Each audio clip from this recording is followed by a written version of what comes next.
హల్లెలూయా హల్లెలూయా. ప్రియులారా, కీర్తన 55లో కొన్ని చక్కటి మాటలు ఉన్నాయి. ఆ యొక్క దేవుని యొక్క మాటలను మనము ధ్యానం చేసుకుందాము. మొదటి వచనం చదువుతున్నాను. దేవా, నీ చెవి యొగ్గి నా ప్రార్థన ఆలకించుము. నా విన్నపమునకు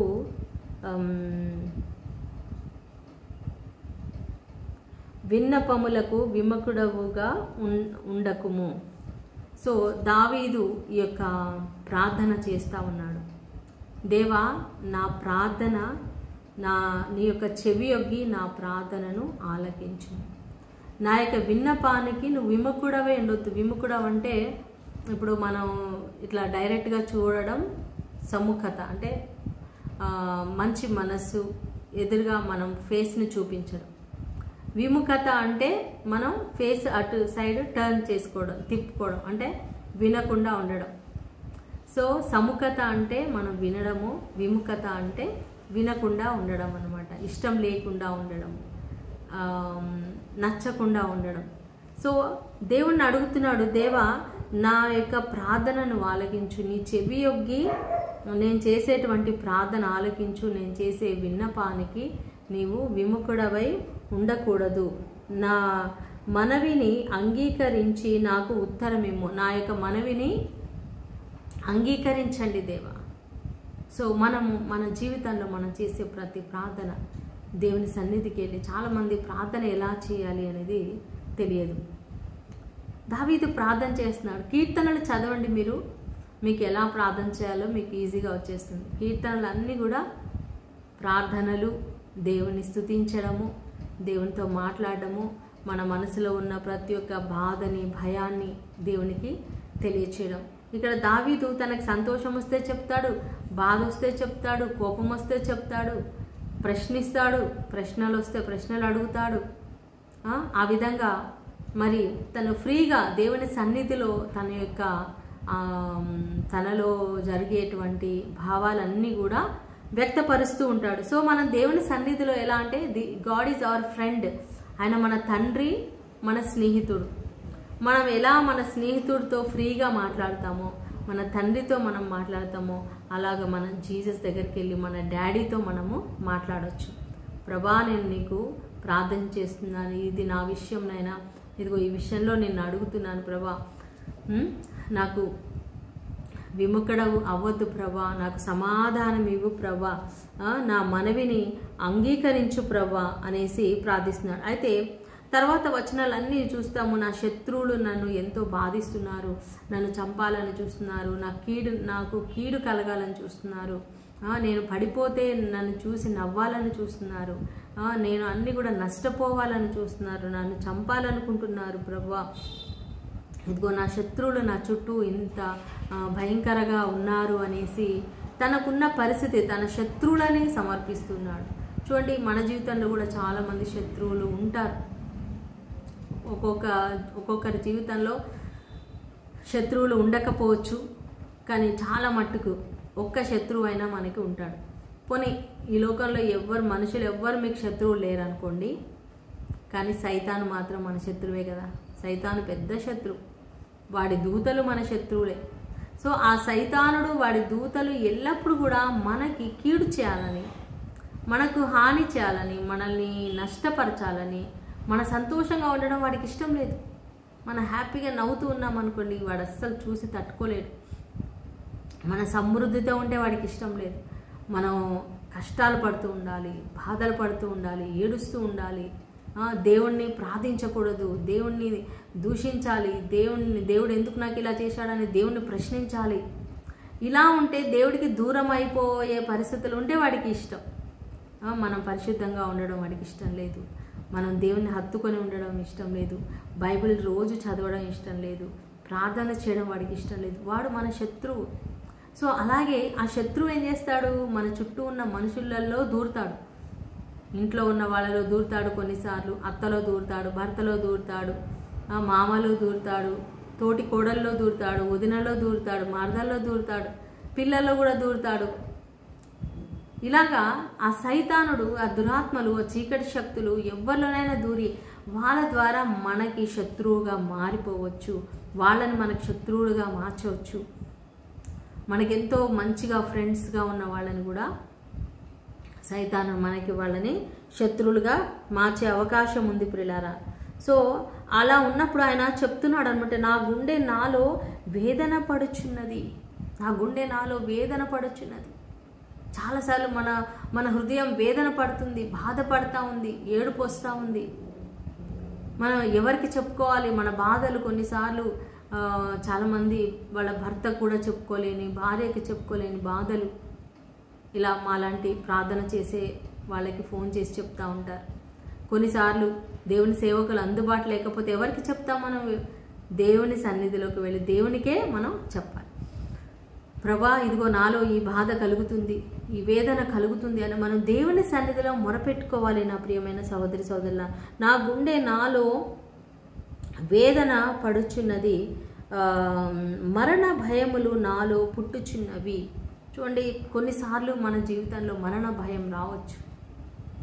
అయ్యో, నా కుటుంబంలో ఇప్పుడు చూడండి, ఫ్లైట్ యాక్సిడెంట్ అయింది, ఫ్లైట్ పడిపోయింది. మనం రీసెంట్గా చూసాం.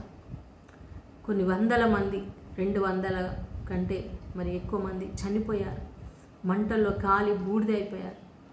ఆ దృశ్యాలు మనం చూస్తుంటే ఎంతో భయం. ఒక్కసారి ఆలోచించండి, ఆ ఫ్లైట్ ఎక్కకుండా ఒక అతను ఎక్కాలనుకున్నాడు కానీ ఫ్లైట్ మిస్ అయిపోయాడు ట్రాఫిక్ వలన. ఇంకొక అతను ఫ్లైట్లో నుంచి ఆయన కూర్చున్న ఆ యొక్క ముక్క, ఎక్కడైతే ఆ ఫ్లైట్లో కూర్చున్నాడో ఆ ముక్క ఊడి కింద పడిందంట. దేవుడు అతన్ని కాపాడాడు, అతను బతికి బయటపడ్డాడు. 2 బ్రతికారు. సో వాళ్ళిద్దరికీ ఎట్లా ఉండొచ్చు? ఎంత చనిపోయి నా కళ్ళ ముందే ఇలాంటి మసి అయిపోయి బొగ్గ అయిపోయినటువంటి మనుషులు, నేను కూడా అలా అవ్వాల్సిన వాడిని, నేను ఈరోజు ఇలా బ్రతికాను. లేదా నెక్స్ట్ ఫ్లైట్లో ఎక్కేవాళ్ళు, వాళ్ళు అదే ఫ్లైట్ ఎక్కారు, సపోజ్ ఏ ఫ్లైట్ అయినా కానివ్వండి, వాళ్ళు నెక్స్ట్ ప్రయాణం చేయబోతున్నారు, లేదా ఈరోజు ఫ్లైట్ ఎక్కబోతున్నారు. వాళ్ళ మనసులో ఏముంటుంది? ఆ ఫ్లైట్ అలా పడిపోయింది, మళ్ళీ నేను ఈ ఫ్లైట్ ఎక్కిన ఈ ఫ్లైట్లో క్షేమంగా వెళ్తానా, నేను చచ్చిపోతానా, బ్రతికుండానా? భయం, మరణ భయం. ఒక యాక్సిడెంట్ చూస్తే మనకి వెంటనే అమ్మో అలా యాక్సిడెంట్ నాకు కూడా అవుతుందేమో, నా బిడ్డలకు అవుతుందేమో, నా భర్తకు అవుతుందేమో అని భయపడతా ఉంటారు. మరణ భయం. ఆ పైలట్కి ఎంత భయం ఉండొచ్చండి. ఆ పైలట్ సిబ్బంది, అందులో జాబ్ చేసేవాళ్ళు ఆ ఫ్లైట్ ఎక్కాలంటేనే భయం వేస్తూ ఉంటుంది. ఒక ఫ్లైట్ మరి నేను విన్నాను, అతను ఫ్లైట్ నడిపించడానికి కింద అంతా కొన్ని చక్కర్లు కొట్టాడంట ఆ గ్రౌండ్లో, ఎయిర్పోర్ట్ గ్రౌండ్లో. తర్వాత అందులో ఏదో ప్రాబ్లం ఉందని తెలిసి నేను నడపను, నేను ఫ్లై చేయను అని చెప్పేసి వచ్చేసాడంట. భయం. ఎందుకు భయం? అది డౌట్ ఉందంటే పైకి వెళ్ళిన తర్వాత ఏమైనా ప్రాబ్లం అయితే ఇంకంతే, గాల్లో కలిసిపోవాల్సిందే. భూమి మీద ఏ బైక్ అయినా, కార్ అయినా, బస్ అయినా, ఏదైనా భూమి మీద ఉన్న వాటికి ఏదైనా ప్రాబ్లం ఉంటే ఆపి పక్కన పెట్టేసి దిగిపోవచ్చు, వేరే బస్ ఎక్కేయచ్చు. కానీ గాల్లో వెళ్ళిపోయే ఫ్లైట్కి ఇంకా అక్కడ దిగిపోయి ఇంకో ఫ్లైట్ ఎక్కే అవకాశం ఉందా? లేదు. ఇప్పటికీ నేను 4 టైమ్స్ ఇజ్రాయెల్ వెళ్ళాను, జోర్డాన్ ఒకసారి వెళ్ళాను, ఇజ్రాయెల్కి 3 టైమ్స్ వెళ్ళాను, మొత్తం 4 టైమ్స్ వెళ్ళాను. ఈ 4 టైమ్స్లో ఎన్నో ఫ్లైట్స్ ఎక్కాను. ఫస్ట్ టైం నేను ఫ్లైట్ ఎక్కినప్పుడు 2006లో ఇజ్రాయెల్కి వెళ్తున్నప్పుడు హైదరాబాద్ నుంచి బాంబేకి వెళ్ళాం మేము. ఫ్లైట్ ఎక్కినప్పుడు ప్రియులారా, నాకైతే సంతోషంగా ఉన్నాను నేను, నాకు అస్సలు ఏమీ భయం లేదు. నెక్స్ట్ బాంబే నుంచి మళ్ళీ మేము కైరో అమ్మాన్కి ఫ్లైట్ ఎక్కాం. సముద్రం మీద వెళ్తూ ఉంది. నాతో వచ్చింది ఒక స్నేహితురాలు, ఆత్మీయురాలు, పక్కన కూర్చుంది, విండో సీట్ ఆమెది. ఆమె విండో నుంచి కింద చూస్తుంది, సీ కనిపిస్తుంది, సముద్రం కింద నీళ్లు. ఆమె గట్టిగా కళ్ళు మూసుకొని భయంతో ఉందంట. అస్సలు నేను మాట్లాడిస్తుంటే కూడా మాట్లాడట్లే. నేనేమో చక్కగా హాయిగా ఏమీ బాధ లేకుండా సంతోషంగా పాటలు పాడుతూ ఉన్నాను. తర్వాత ప్రశాంతంగా నిద్రపోయాను. ఆ జర్నీ అంతా కూడా నేను మంచి హాయిగా నిద్రపోయాను. అందరూ కూడా తర్వాత దిగాక చెప్తున్నారు, నాకు చాలా భయం వేసింది, ఫస్ట్ టైం ఫ్లైట్ ఎక్కిన వాళ్ళు భయం వేసింది. చూడండి, ఇప్పుడు ఈ ఫ్లైట్ యాక్సిడెంట్ చూసిన తర్వాత ఎవరికైనా భయం వేస్తుంది. ఇప్పుడు నాకు కూడా భయం వేస్తుంది. ఎందుకంటే మరణ భయం. ఒకటి ఏదైనా మనం చూస్తే అది నాకు కూడా జరుగుతుంది, సహజం, ఇది సహజం. దావీదు కూడా మరణ భయం ఆయనను వెంటాడుతూ ఉంది. సౌలు అతన్ని చంపాలని చూస్తూ ఉన్నాడు, తరుముతూ ఉన్నాడు. ఆయన ఎటు చూసిన శత్రువులు, ఎక్కడికి వెళ్ళినా ఆయనను పట్టుకొని చంపాలని చూస్తున్నారు. ఈ రోజుల్లో చాలామంది డైరెక్ట్గా అటాక్ చేయట్లేదు, డైరెక్ట్గా ఎదుర్కోవట్లేదు, కానీ ఏం చేస్తున్నారు? మంత్రాలు తంత్రాల ద్వారా మనుషులని నాశనం చేయాలని చూస్తున్నారు, కీడు చేయాలని చూస్తున్నారు. క్రిస్టియన్స్, క్రైస్తవులండి, క్రైస్తవులు, నేను చెప్తున్నాను ప్రియులారా, ఇది నిజం. దేవుని అంటే వాళ్ళు నిజమైన క్రైస్తవులు కాదు, ఏదో నామకార్థ క్రైస్తవులు, దేవుడి మీద నమ్మకం లేని వాళ్ళు, దేవుని వాక్యాన్ని పాటించని వాళ్ళు. వాళ్ళు ఈ విధంగా ఎవరికైనా కీడు చేయాలి, హాని చేయాలి, లేదా అల్లుడిని లోపరుచుకోవాలి, లేదా కొడుకుని ఆస్తి రాకుండా చేయాలి, మనవరాళ్ళకి ఆస్తి రాకుండా చేయాలి. సో ఏం చేయాలి? డైరెక్ట్గా చేస్తే తెలిసిపోతుంది, చట్టానికి దొరికిపోతాం. కాబట్టి ఇండైరెక్ట్గా ఈ మంత్రాలు తంత్రాలు చీకటి శక్తులను ప్రయోగించి చేతబడి క్రియలు ఇలా చేపిస్తూ ఉన్నారు. అలా అటాక్ అయిన వాళ్ళు, అలాంటి సమస్యలతో ఉన్న వాళ్ళు ఎంతోమంది మా దగ్గరకు వచ్చి ప్రార్థన చేయించుకుంటున్నారు ప్రియులారా. హల్లెలూయా.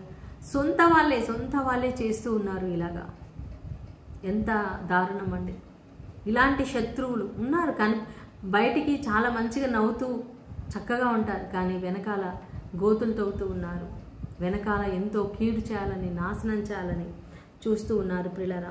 సో అలాగా మరి దావీదు గారు చెప్తున్నారు, నా శత్రువు ఎవరో కాదు, బయటవాడైతే నేను బాధపడను, కానీ నా ఇంట్లో ఉన్నవాడే, నాతో కలిసి భోజనం చేసిన వాడే, నాతో కలిసి సంతోషించిన వాడే నా మీద కాలు ఎత్తాడు, నా మీద నా కుట్ర చేస్తూ ఉన్నాడు, నన్ను బాధిస్తూ ఉన్నాడని చాలా బాధపడుతూ ఉన్నాడు ప్రియులారా.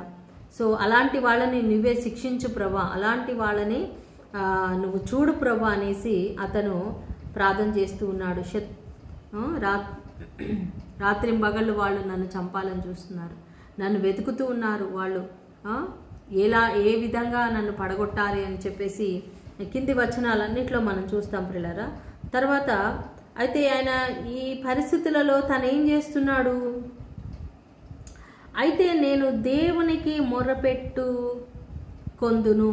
ఈ పైన వచనాలన్నీ 15 వరకు, 3 నుంచి 15 వరకు శత్రువులు ఏమేం చేస్తున్నారు, తనకి ఏ విధంగా కీడు చేస్తున్నారు, హాని కల్పిస్తున్నారు, వాళ్ళు ఎలాంటి ప్రణాళికలు వేస్తున్నారు, తనకి ఎలాంటి బాధ కలుగుతుంది, తనకి ఎలాంటి మరి పరిస్థితి ఉంది, అన్నీ కూడా చెప్తూ ఇలాంటి పరిస్థితులు ఉన్నాయి.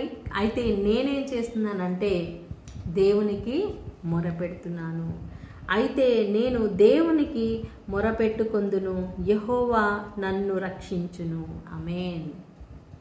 నా చుట్టూ ఎంతోమంది శత్రువులు రావచ్చు, నన్ను నాశనం చేయడానికి రావచ్చు, నా మీద మంత్రాలు చేయొచ్చు, చేతబడి క్రియలు చేయొచ్చు, ఏమన్నా చేయొచ్చు, నాకు ఏది కూడా తాకదు. హల్లెలూయా. నన్ను గిట్టని వాళ్ళు ఉండొచ్చు, నన్ను అన్పాపులర్ చేయొచ్చు, నా పేరు చెడగొట్టాలని చూడొచ్చు, నా పరిచర్యను చెడగొట్టాలని చూడొచ్చు, నా కుటుంబాన్ని పాడు చేయాలని చూడొచ్చు, భార్య భర్తల జీవితాన్ని పాడు చేయాలని చూడొచ్చు, కానీ నేను యెహోవాకు మొరపెట్టుకొందును. మనం దేవునికి మొరపెట్టుకోవాలి. యెహోవా సర్వశక్తిమంతుడు. సాతానికి శక్తి ఉంది, కానీ సాతానుని మించిన శక్తి యేసయ్య శక్తి. మనలో ఉన్నవాడు ఈ లోకంలో ఉన్నవానికంటే గొప్పవాడు. అది నువ్వు తెలుసుకోవాలి ఫస్ట్. నీలో ఉన్న దేవుడు సాతాను కంటే గొప్పవాడు, చేతబడి శక్తుల కంటే గొప్పవాడు. నీలో ఉన్న దేవుడు ఈ లోకంలో ఉన్న నీ శత్రువుల కంటే గొప్పవాడు. నీ జీవితంలో మరి దేవుడు పనిచేస్తూ ఉన్నాడు. యేసయ్య నీలో ఉన్నాడు, పరిశుద్ధాత్మ నీలో ఉన్నాడు. కాబట్టి ఆయనకు నువ్వు మొరపెట్టుకోవాలి. నేను దేవునికి మొరపెట్టుకుంటాను, యెహోవా నన్ను రక్షించును, నా దేవుడు నన్ను రక్షిస్తాడు. అయితే ఎప్పుడు మొరపెట్టుకోవాలి? దావీదు ఎప్పుడు మొరపెడుతున్నాడంట? సాయంకాలమున, ఉదయకాలమున, మధ్యాహ్న కాలమున నేను ధ్యానించుచు మొరపెట్టుకొందును. ధ్యానించుచు మొరపెట్టుకొందును. సాయంకాలం, ఇప్పుడు మనకి ఇది సాయంకాలం కదా, మధ్యాహ్నం, రేపు మధ్యాహ్నం, మళ్ళీ ఉదయం. సో సాయంకాలం, ఉదయము, మధ్యాహ్నం, సాయంకాలం అని చెప్పొచ్చు. కానీ ఇక్కడ సాయంకాలంతో స్టార్ట్ చేస్తున్నారు. ఎందుకంటే ఇజ్రాయేల్ ప్రజలకి డే ఎప్పుడు స్టార్ట్ అవుతుంది అంటే సాయంకాలం ఈవినింగ్ 6 o'clockకి స్టార్ట్ అవుతుంది.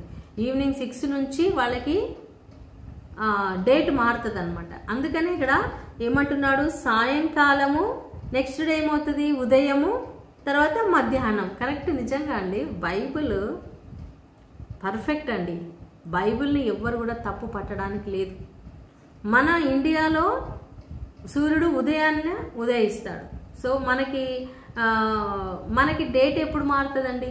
నైటు 12 o'clockకి కదా. 12 దాటిందంటే డేట్ మారిపోతుంది కదా. సో వీళ్ళకి ఎట్లా అంటే డేట్ ఎప్పుడు మారుతుంది అంటే ఈవినింగ్ 6 o'clockకి మారుతుంది. ఈవినింగ్ 6 o'clock కాబట్టి సాయంకాలం నుంచి లెక్క అనమాట. సాయంకాలం. అందుకే ఆది కాండంలో కూడా అస్తమయమును ఉదయమును కలుగగా ఒక దినమాయను అని ఉంటుంది. హల్లెలూయా. సో దేవుడు అక్కడి నుంచే స్టార్ట్ చేశాడు, అస్తమయము, ఉదయం. సో ఇక్కడ ఆయన ఎప్పుడెప్పుడు ప్రార్థన చేస్తున్నాడు? సాయంకాలం ప్రార్థన చేస్తున్నాడు. అంటే మనం ఇప్పుడు సాయంకాలం ప్రార్థన చేస్తే డే స్టార్ట్ అయినట్టు. అంటే వాళ్ళకి స్టార్ట్ అయింది, మనకి ఇంకా డే అయిపోతుంది. బట్ అన్ని టైమింగ్స్ దేవుడు సృష్టించిందే కదా. సో మన సాయంకాలం ప్రార్థన చేసుకోవాలి, ధ్యానించుచూ ప్రార్థన చేసుకోవాలంట. అందుకే ఇస్సాకు కూడా సాయంకాలమున ఆయన పొలములో ధ్యానించుచుండెను అని మనం చూస్తాం. ధ్యానించుకోవడం అంటే ఏంటి? మనం దేవుని వాక్యాన్ని కాసేపు ఒక అధ్యాయం చదువుకొని, లేదా కొన్ని కీర్తనలు చదువుకొని, లేదా సువార్తలు, నీకు ఇష్టమైన వాక్యం, డైలీ నువ్వు చదువుకునే వాక్యం, రొటీన్ వాక్యం చదువుకొని అలా కళ్ళు మూసుకొని మనం ధ్యానించాలి. ఇప్పుడు నేను చదివిన వాక్యం ఏదైతే ఉందో ఈ వాక్యం నా జీవితంలో ఎలా పనిచేస్తుంది? ఇప్పుడు నేను చదివిన వాక్యంలో దేవుడు నాతో ఏమన్నా మాట్లాడుతున్నాడా? నేనేమైనా తప్పులు చేశానా? నా జీవితం ఎట్లా ఉంది? నా హృదయం ఎట్లా ఉంది? ఈ వాక్య ప్రకారం నేను జీవిస్తున్నానా? లేదా నాలో ఎలాంటి బాధలు ఉన్నాయి, సమస్యలు ఉన్నాయి? ఈ సమస్యలు గురించి నేను బాధపడుతున్నానా? దేని గురించి బాధపడుతున్నాను? ఎందుకు బాధపడుతున్నాను? ఎందుకు భయపడుతున్నాను? ఎందుకు ఏడుస్తున్నాను అని మనం ధ్యానించి దేవుడికి సమర్పించుకోవాలి. ప్రభా, దేవుడితో మాట్లాడాలి, చెప్పాలి మనం మౌనంగా. ప్రభా, ఇదిగో ఈ సమస్య వలన నేను బాధగా ఉన్నాను, ఈ సమస్య వలన నేను కృంగిపోయాను, ఇదిగో దీని నుంచి నేను భయపడుతూ ఉన్నాను, ఈ సమస్య ఉంది ప్రభా, నా కుటుంబంలో ఈ కష్టం ఉంది, ఈ అవసరత ఉంది అని మనం దేవునికి చెప్పాలి. ఆ వాక్యాన్ని ధ్యానించుకోవాలి. దావీదు గురించి ధ్యానిస్తున్నామా?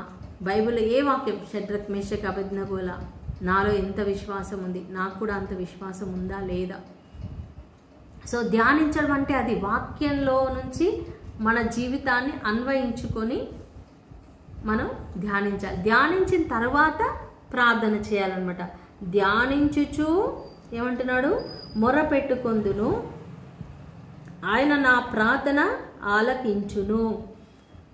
ధ్యానిస్తూ ప్రార్థన చేయాలి, దేవుని వాక్యాన్ని అందుకే దావీదు చెప్తున్నాడు కీర్తన 1లో, యెహోవా ధర్మశాస్త్రమునందు ఆనందించుచు దివారాత్రము దానిని ధ్యానించువాడు ధన్యుడు. హల్లెలూయా. ధ్యానించువాడు. చదివి ఉట్టి వదిలేయకూడదండి, చదివిన తర్వాత దాన్ని ధ్యానించాలి. మెడిటేషన్. ఇప్పుడు చాలామంది యోగా చేస్తున్నారు. యోగా క్లాసెస్కి వెళ్ళి ఆసనాలు వేస్తూ ఆ ఆసనాలు వాళ్ళు ఏదో కొన్ని పదాలు వాళ్ళు వల్లిస్తారు.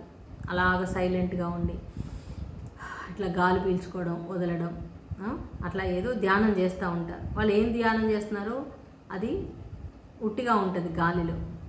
కానీ మనము ధ్యానం చేయడం అంటే దేవుని వాక్యాన్ని ధ్యానం చేయాలి. మనం కూడా మంచిగా కూర్చొని దేవుని సన్నిధిలో దేవుని నామంలో, యేసు నామంలో శ్వాస పీల్చుకోవాలి. ఏసయ్య నామాన్ని నేను పీల్చుకుంటున్నాను, యేసు అని చెప్పాలి. Yesu, thank you Jesus, hallelujah. So మనం ఏసయ్యని పెడతాం అక్కడ, వాళ్ళు అక్కడ ఇంక వేరే ఏదో పదం పెట్టుకుంటారు కదా. సో మనం ఆ పదం పెట్టకుండా మన ఏసయ్య అని అలా మనం అంటూ ఏసయ్యని లోపలికి తీసుకుంటూ, పరిశుద్ధాత్మ లోపలికి తీసుకుంటూ, పరిశుద్ధాత్మ ఇచ్చే సంతోషం తీసుకోవాలి, సమాధానం పీల్చుకోవాలి, దేవుని సమాధానం, దేవుని యొక్క విశ్వాసం, అలాగా దేవుని యొక్క పరిశుద్ధాత్మను మనం పీల్చుకోవాలి. మన అణువులోనికి దేవుని నామాన్ని పీల్చుకోవాలి, దేవుని నామాన్ని స్వీకరించుకోవాలి. అలా వాక్యాన్ని మనం ధ్యానిస్తూ మనం మొరపెట్టుకుంటూ ప్రార్థన చేసుకుంటూ ఉన్నప్పుడు ఏమవుతుందంట, ఆయన నా ప్రార్థన ఆలకించును. హల్లెలూయా, దేవునికి మహిమ కలుగును గాక. సో 22 నీ భారము యెహోవా మీద మోపము, ఆయన నిన్ను ఆదుకొనును. హల్లెలూయా. ఈ ధ్యానంలో మనం ఏం చేయాలి, మన భారమంతా మనం మోసుకోవద్దు, దేవుడి మీద మోపాలి. ప్రభా ఇది అప్పుల భారం, ఇన్ని వేల అప్పులు ఉంది, ఇన్ని లక్షల అప్పులు, ప్రభా నీకు అప్పగిస్తున్నాను, దీన్ని తీర్చుకునే మార్గాన్ని చూపించండి, నాకు మంచి బిజినెస్ ఇచ్చేయండి, నాకు మంచి జాబ్ ఇవ్వండి, నాకు ఇవ్వాల్సిన వాళ్ళు మనీ ఇచ్చేటట్టు సహాయం చేయండి, నాకు రావాల్సిన మనీ రప్పించండి. మన భారం అంతా యెహోవా మీద మోపాలి. ఇక మనమే భారం మోసుకుంటూ తిరగకూడదు. కుటుంబ భారం, భర్త మారట్లేదా, భార్య మారట్లేదా, పిల్లల పెళ్ళి, రెంట్ కట్టాలి, ఇంకెన్నో సమస్యలు, ప్రతి భారం, నీ భారం అంతా యెహోవా మీద మోపుము. అప్పుడు ఆయన ఏం చేస్తాడండి, యెహోవా స్తోత్రం, నీ భారం యెహోవా మీద మోపము, ఆయన నిన్ను ఆదుకొనును. నీతిమంతులను ఆయన ఎన్నడూను కదలనీయడు. నీతిమంతులను ఆయన ఎన్నడూను కదలనీయడు. ఎవరు నీతిమంతులు? బైబిల్ ఏం చెప్తుంది? ఎవరైతే దేవుని నమ్ముతారో, దేవుని యందు విశ్వాసం ఉంచుతారో, దేవుని యొక్క బలియాగములో, సిలువ త్యాగములో, యేసయ్య యొక్క మరణ పునరుద్ధానములో విశ్వాసం ఉంచుతారో, దేవుడు నా పాపాలు క్షమిస్తాడని నమ్ముతారో, దేవుడు నన్ను తన బిడ్డగా మార్చుకున్నాడని నమ్ముతారో, ఆయన యందు విశ్వాసం ఉంచేవారు నీతిమంతులు. ఉచితముగా యేసే తన కృపచేత మనల్ని నీతిమంతులుగా తీస్తున్నాడు. సో ఇలాంటి నీతిమంతులని, ఆయనను నమ్మినటువంటి బిడ్డలను ఆయన ఎన్నడూ కూడా కదలనీయడు. హల్లెలూయా, ప్రైజ్ ది లార్డ్, దేవునికి మహిమ కలుగుగా. కీర్తన 55 అండి. ఈ అధ్యాయం మొత్తం నేను చదవలేదు, కానీ అందులో మెయిన్ పాయింట్స్, ముఖ్యమైన వచనాలు నేను ఈరోజు చదివి మీకు కొన్ని విషయాలు తెలియచేశాను. పరిశుద్ధాత్మ దేవుడు నాకు నేర్పించిన విషయాలు, ఈ కీర్తన చదివినప్పుడు నాకు ఎంతో ఆదరణ కలిగింది. సో ఈరోజు నాకు ఈ కీర్తనలో ఉన్న విషయాలు నేను మీకు షేర్ చేయాలనుకున్నాను. సో దేవునికి మనం మొరపెట్టుకోవాలి, ప్రార్థన చేయాలి, ఆయన మన ప్రార్థన వింటాడు. ఎప్పుడు మొరపెట్టుకోవాలి? సాయంకాలం మొరపెట్టాలి, ధ్యానించాలి, మొరపెట్టుకోవాలి, ప్రార్థన చేసుకోవాలి. ఉదయకాలం ధ్యానించాలి, ప్రార్థించాలి. మధ్యాహ్నం కూడా లంచ్ టైంలో మీరు జాబ్ చేస్తున్నారా, ఒక 5 minutes ధ్యానం చేసుకోండి, ప్రార్థన చేసుకోండి. మీరు ఇంట్లో ఉంటున్నారా, ఒక 1/2 hour 1 hour ప్రార్థన చేసుకోండి. అలాగా 3 సార్లు ప్రార్థన చేసుకోవడానికి మనం తీర్మానం చేసుకుందాం, అవకాశం ఉన్న ప్రతి ఒక్కరు కూడా. సో అలాగే మన భారమంతా దేవుడి మీద మోపుదాం. ఆయన మనల్ని కదలనీయడు, మనల్ని పడిపోనివ్వడు, మనల్ని ఆయన స్థిరంగా నిలబెడతారు. హల్లెలూయా, హల్లెలూయా. దేవుడి వాక్యం దీవించునుగాక. ఆమేన్. రండి ప్రార్థన చేసుకుందాం. స్తోత్రం, స్తోత్రం. హల్లెలూయా, హల్లెలూయా, హల్లెలూయా. అవును ప్రభా, మా భారం నీ మీద మోపుతున్నాం నాయనా, నీ వైపే చూస్తున్నాం నాయనా. యేసయ్యా, అయా నిన్నే స్తుతిస్తున్నాం నాయనా. అయా నువ్వు మమ్మల్ని కదలించే దేవుడవు కాదు నాయన, కదలకుండా మమ్మల్ని నిలబెట్టే దేవుడవు నాయన. మా శత్రువులందరినీ మీకు సమర్పిస్తున్నాం నాయన. ఎవరైతే ఈ లోకంలో మనుషుల శత్రువులుగా మారిపోయి ఉన్నారు తండ్రి. మాకు కీడు చేశారు, మాకు బాధనిచ్చారు, మాకు కన్నీరు కార్పించారు, వాళ్ళందరినీ మీకు సమర్పిస్తున్నాం. వారిని క్షమిస్తున్నాం, మనసారా వారిని క్షమిస్తున్నాం. వారిని దీవించండి నాయన, వారిని ఆశీర్వదించండి నాయన, వారి మీద మీ కృప చూపించండి నాయన. హల్లెలూయా హల్లెలూయా. పరిశుద్ధాత్మదేవ అయానికి స్తోత్రాలు నాయన ప్రభా. మా భారం అంతా నీకు సమర్పించుకుంటున్నాం నాయన తండ్రి. మా భారం తీసే దేవుడవు నాయన, మా ప్రార్థన ఆలకించే దేవుడవు, మా మొరగును ఆలకించి మాకు జవాబిచ్చే దేవుడవు నాయన. ఈరోజు ఎంతమంది బిడ్డలు ఈ వాక్యం విన్నారో నాయన, వారందరి ప్రార్థన మీరు ఆలకించండి, వారికి జవాబునియండి, వారిలో ఉన్న ప్రతి భారాన్ని తీసివేయమని, నెమ్మది దయచేయమని నాజరేయుడైన యేసు నామములో ప్రార్థించి వేడుకుంటున్నాం తండ్రి. Amen amen amen. Praise the Lord, praise the Lord. దయచేసి తప్పకుండా ఈ యొక్క వాక్యాన్ని మీ ఫ్రెండ్స్కి, మీ బంధువులకి షేర్ చేయండి, లైక్ చేయండి, ముఖ్యంగా లైక్ చేయండి ప్రియులారా. Thank you. God bless you. Good night. Praise the lord.